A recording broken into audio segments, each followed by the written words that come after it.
Olá pessoal, tudo bem com vocês? Sejam todos muito bem-vindos, muito bem-vindas a mais um vídeo do Inglês de Concurseiro.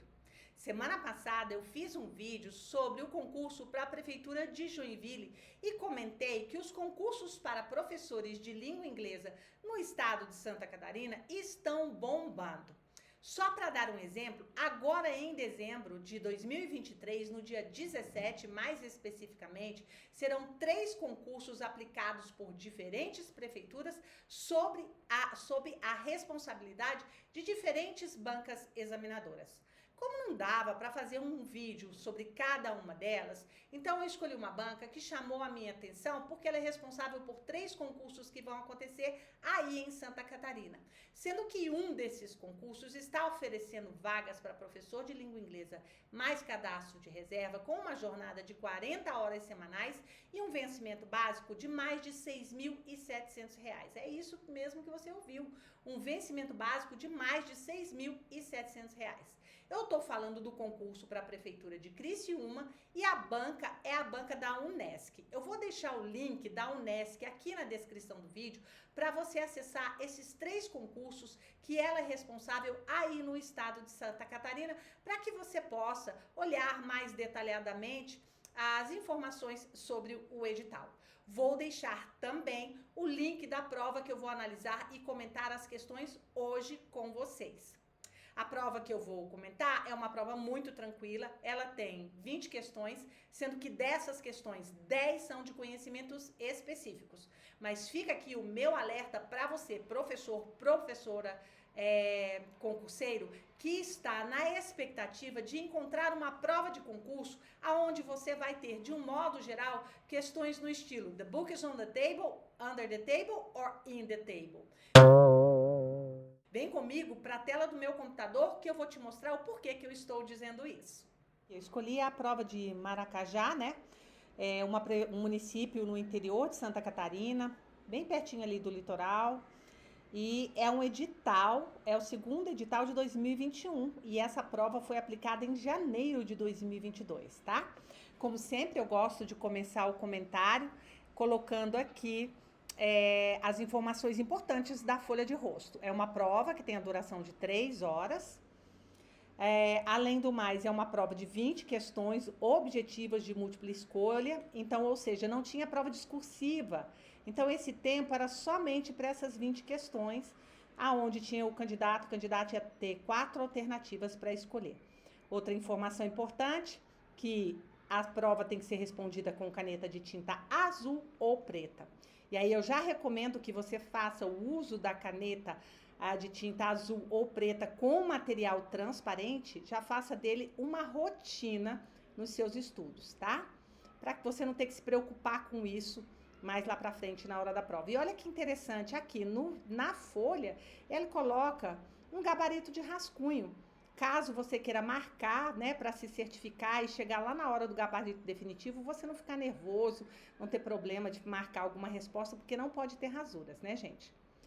As questões de língua inglesa começam na questão de número 11. Vamos dar uma olhadinha na prova? Eu sempre recomendo leia primeiro, vá lá nas questões e veja que tipo de questões você tem para você se organizar, para você responder essa prova. Bom, nessa prova tinham 2 questões de interpretação, então precisava ler o texto.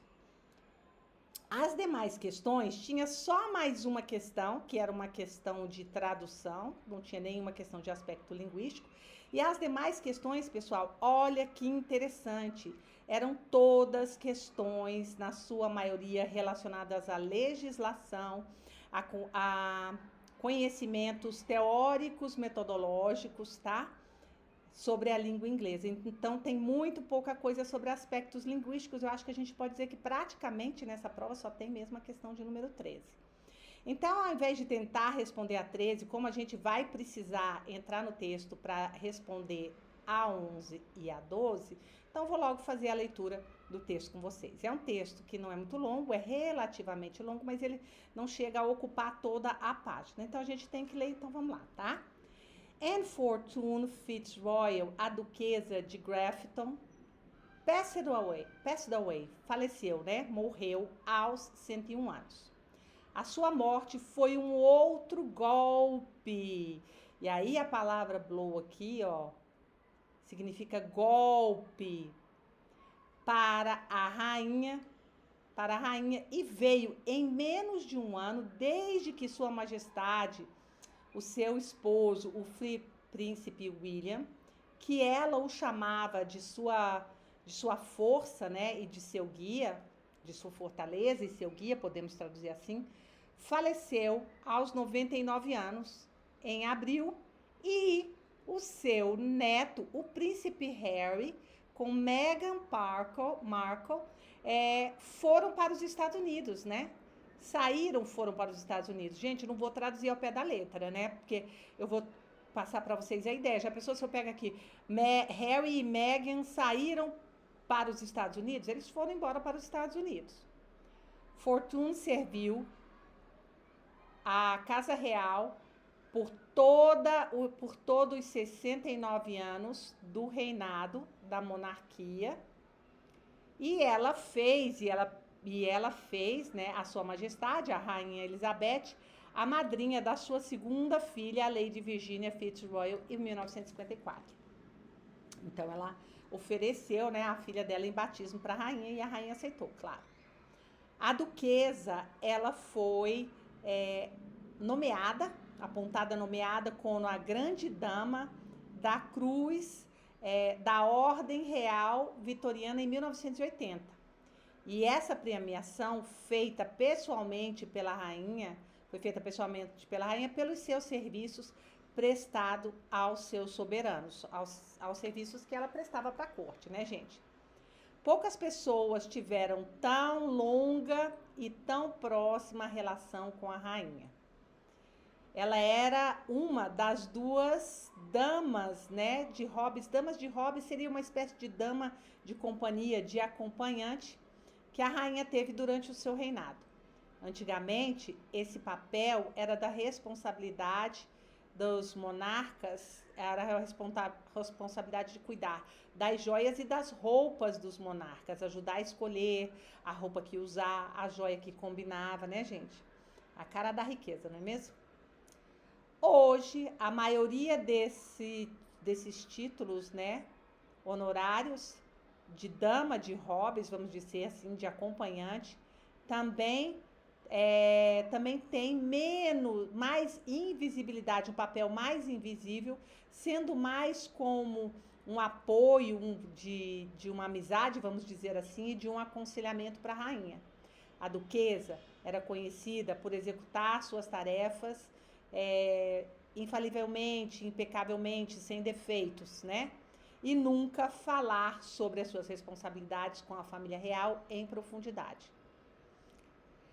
Ela compareceu à maioria dos importantes eventos reais, né? Tais como visitas de Estado, abertura do parlamento, enquanto também ficava encarregada, né, de organizar as damas de companhia. Ela acompanhou a rainha durante a sua viagem à Nigéria, em 1956, a sua viagem a Paris, em 1972, e na Rússia, em 1994, e em 1980, durante a viagem ao Marrocos. E em 1980, durante a viagem ao Marrocos, tem uma vírgula aqui, né? Foi solicitada à duquesa que deixasse o complexo, né, do então rei Hassan, apesar de ter sido convidada para esse evento, tá? Então, aqui pode dar a margem, assim, de que, ela, apesar de ter sido convidada para ficar. Não, ela foi convidada para o evento, mas quando chegou lá, ela foi convidada para se retirar, né? A rainha ordenou que ela se retirasse, talvez a pedido lá do rei. Ela nasceu em 1920, como Anne Fortune Smith. Aqui eu acho que esse aqui é um errinho de digitação, né? Porque lá em cima, quando ele se refere a ela logo no começo do texto, não tem um né, gente? Então, acho que tem aqui um errinho de digitação e eu já olhei lá na internet e realmente é sem o então é um errinho de digitação aqui. Nasceu em 1920 como Anne Fortune Smith, se casou com o 11º Duque de Grafton, o 11º Duque de Grafton, Hugh Fitz, em 1946, e eles tiveram 5 filhos antes da morte dele em 11 de abril. Fortune, ou seja, Anne Fortune, levou o título de Duquesa de Grafton depois da morte de seu pai. A duquesa se juntou à família real no ano da coroação da Rainha Elizabeth, em 1953, como a dama de quarto, né, da rainha, aquela que ficava com a rainha o tempo inteiro. E ela se tornou um comandatário, né, uma espécie de uma auxiliar da Ordem Vitoriana Real no ano The New Year's Honor, no ano das novas honorárias honras, né, em 1965. E foi uma das amigas mais próximas da rainha, tá certo? Então, tá aí falando sobre a companheira uma amiga muito próxima da Rainha Elizabeth, né? E aí vai perguntar ali no texto. Qual das afirmativas abaixo seria o melhor título para o texto? A estranha relação da duquesa de Grafton com a rainha? Não, né, gente? Elas eram as melhores amigas. O luto da rainha, mourning aqui, com U aqui, ó, gente, é luto. Se pronuncia igual mourning também, mas não se escreve por causa do U. Então, o luto da rainha pela duquesa de Grafton, aqui é a resposta correta. Essa aqui é a resposta correta, tá? As viagens da duquesa de Grafton, né? A amizade duvidosa? Não, também não. Então, essa é a resposta correta. 12. De acordo com o texto, é incorreto afirmar que...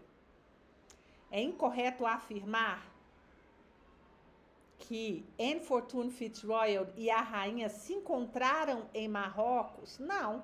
Ela era dama de companhia e acompanhou também a rainha lá. Então, a incorreta é essa daqui, ó. Logo de cara, a letra A. Tá ok? 13. Ela compareceu a grande maioria dos eventos reais importantes.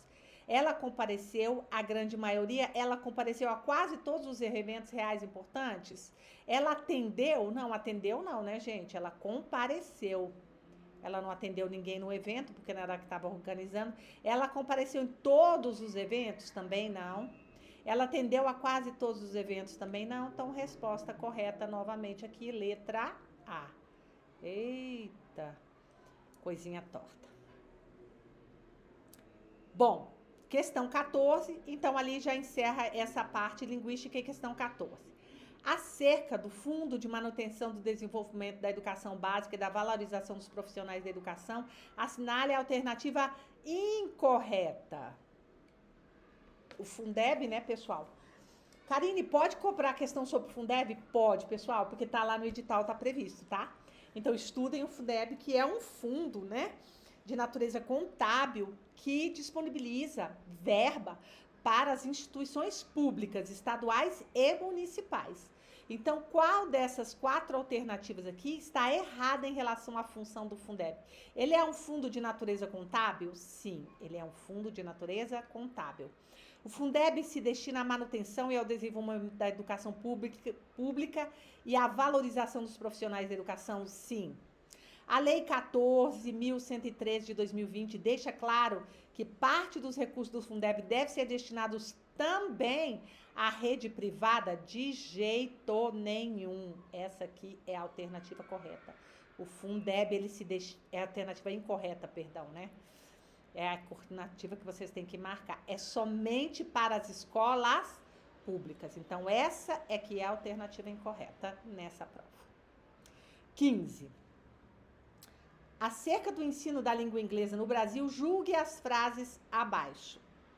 Olha, pessoal, nessa questão aqui, Vamos lá. O ensino bilíngue nas escolas públicas já é uma realidade?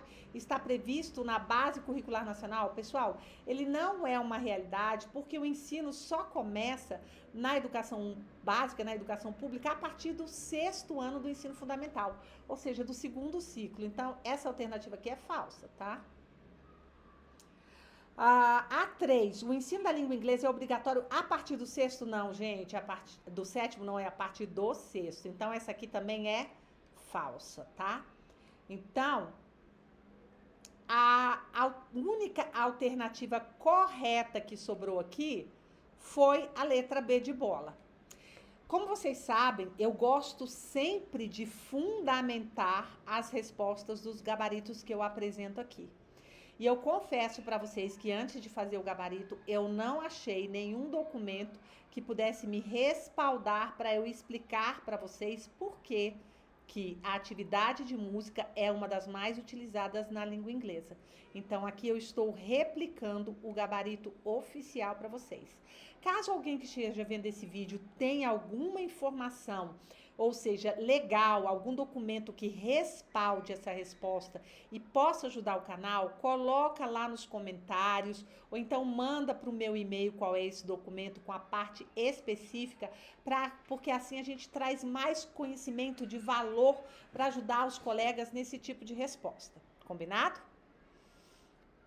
Na questão 16, julgue as sentenças abaixo como verdadeiras ou falsas. O estudo da língua inglesa é importante somente adjetivo restritivo, porque é muito exigido no mercado de trabalho? Não, não é só por causa disso, a gente sabe. Então, a primeira já é falsa, então já tira essa daqui, sobram só as outras. A globalização é um fenômeno que coopera para a necessidade de aprendizado da língua inglesa na educação básica? Sim. Então, aqui, ó, já sobraram duas. O aumento da comunicação pela internet exige ainda mais conhecimento da língua inglesa? Sim.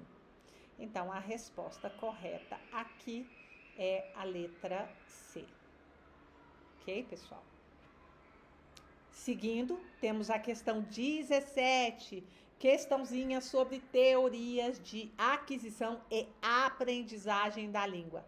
Temos aí a teoria construtivista, behaviorista, né, e cognitivista. A aprendizagem é pautada em estímulos, resposta e reforço. É a teoria behaviorista. Esse aqui é o número 2. Então, tira esta, letra A, e tira esta daqui. Sobrou duas alternativas. A aprendizagem se dá por meio de processos de descobrimentos autônomos. Essa é a proposta construtivista, pessoal. No construtivismo, você dá um conhecimento, uma tarefa para o estudante, e a partir dela, ele vai sozinho tentar descobrir, construir mais informações sobre aquele conhecimento que lhe foi dado. Então, aqui só sobrou o quê? As aulas expositivas têm foco na transmissão de conteúdo. Nós temos aqui a alternativa 3. Então, a resposta dessa questão aqui é a letra B de bola. 18. 18 já é uma situação prática, né? O professor de língua inglesa, em conjunto com a professora de história, professor de língua inglesa, em conjunto com a professora de língua e história, pedem para os seus estudantes da turma do primeira série do ensino médio assistirem ao filme Cruzada, em língua inglesa, com a legenda também em língua inglesa. Ao final, os estudantes deverão responder a um questionário elaborado em inglês, mas com questões referentes ao conteúdo de história. Então, pessoal, a atividade acima pode ser considerada o quê? Interdisciplinar, porque nós vamos ter as duas disciplinas trabalhando juntas. Nem unidisciplinar, nem tridisciplinar e nem transversal, que não é nenhuma das formas de se trabalhar uma disciplina. Questão 19, Estatuto da Criança, né? O Estatuto da Criança e do Adolescente, a Lei 8.069, pode estudar, porque a probabilidade de cair é muito grande, tá? Eu já analisei outras provas antes de analisar essa e tem sempre uma questãozinha, então pode estudar. O Estatuto aponta que a criança e o adolescente têm o direito de ser educados e cuidados sem o uso de castigo físico ou tratamento cruel ou degradante, como formas de correção, disciplina, educação ou qualquer outro pretexto pelos pais, pelos integrantes da família ampliada, pelos responsáveis, pelos agentes públicos, executores das medidas socioeducativas ou por qualquer pessoa encarregada de cuidar deles. Tratá-los, educá-los e protegê-los é o que deve fazer as pessoas que são responsáveis pelos menores de idade. Para fins desta lei, considera-se tratamento cruel ou degradante. Então, se vocês forem lá no Estatuto da Criança e do Adolescente, de todas essas alternativas que não estão listadas no Estatuto, é a alternativa da letra C, que é uma lesão. Porque a lesão, ela pode ser por alguma agressão, mas ela não necessariamente. Então, a única que não está listada é a letra C. Aqui a resposta correta na 19 é a letra C. Última questão. Segundo a Lei de Diretrizes e Bases da Educação, a LDB de 93/94 de 1996, são profissionais, exceto, gente, toda vez que aparecer incorreto, que aparecer exceto, grifa, pelo amor de São Benedito. Que até eu, que sou macaca velha, de vez em quando caio nisso. A gente vai lendo com pressa e a gente acaba sendo induzida ao erro. Qual é a única exceção para esse daqui? São profissionais da educação, professores habilitados em nível médio, em nível fundamental e médio? Não, os habilitados em nível fundamental e médio não podem ser professores. Ou nível superior? Não, de jeito nenhum. Já está aqui a resposta errada, com habilitação em nível médio e em nível fundamental, esses não podem ser. Então, essa aqui é a resposta que é a exceção. Essa é a resposta correta dessa questão. Então, gente, considerando que a resposta está logo na primeira, o candidata não vai nem perder tempo, nem investir tempo lendo o restante das alternativas. Passa direto para a próxima atividade, que por lógica seria o preenchimento do gabarito definitivo. Bem, pessoal, como vocês perceberam, nesta prova em específico, a VUNESC concentrou o conteúdo de suas questões em conhecimentos teóricos, metodológicos e de legislação. Seguindo, assim, o padrão que ela teve nas provas aplicadas em concursos aí em Santa Catarina no ano de 2021 e 2022. Se você quiser ver as provas dos anos de 2021 e 2022, a VUNESC disponibiliza na página dela na internet e o link está aqui na descrição do vídeo.